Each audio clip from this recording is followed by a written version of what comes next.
आदेश बांदेकर भाऊजी बरं नाही हे ऐकल्यावर आम्हाला खूप वाईट वाटलं। आणि आता आज तुम्ही आले ना, आम्ही सगळं घरातले कामं सोडून आम्हाला काही खेळायला नाही भेटलं तरी चालेल, आदेश बांदेकर भाऊजींना भेटू आणि त्यांना लाईव्ह बघू ह्याच्यासाठी सगळं कामं सोडून आपण पळत पळत इकडे आलो।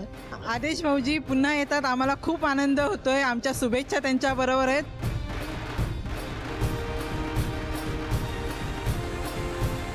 खरंच भारावून टाकणारं प्रेम खारघरमधून निघालेलो आहे आणि आता पुढे चौक, रायगड जिल्ह्यातलं चौक जे आहे त्या चौक गावात सुद्धा बरेच जण माझ्या स्वागतासाठी उत्सुक आहेत।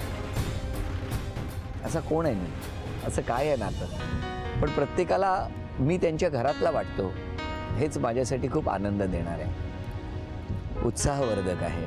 आणि मी त्यांच्या सुखासाठीच प्रार्थना करीन, त्यांना आनंद देण्यासाठी सज्ज आहे।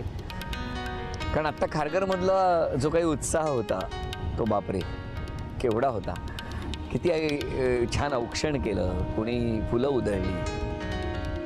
असंच प्रेम करत राहा, असेच आशीर्वाद द्या, कारण आता निघालेलो आहे चौकच्या दिशेने। चला जाऊया पुढच्या प्रवासात।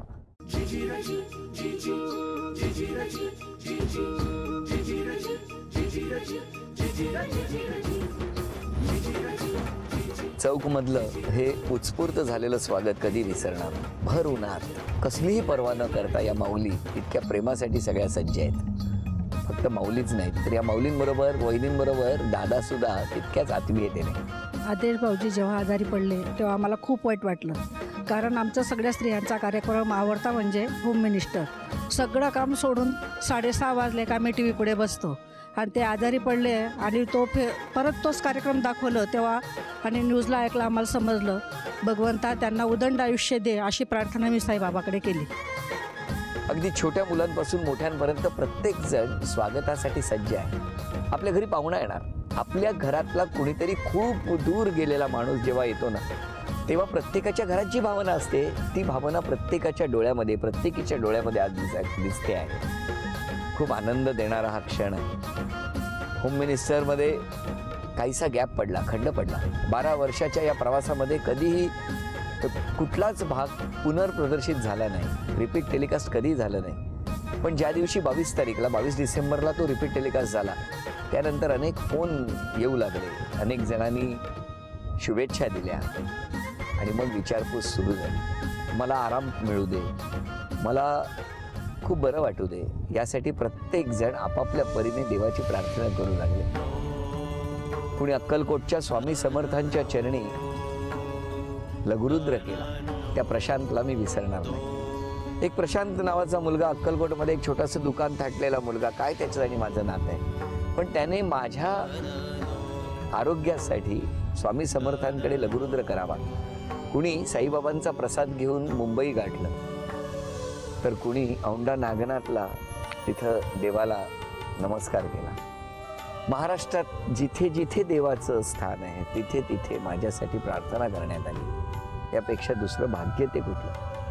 कितीही प्रवास केला, यांना कितीही आनंद देण्याचा आटापिटा केला तरी सुद्धा तो माझ्यासाठी कमीच आहे।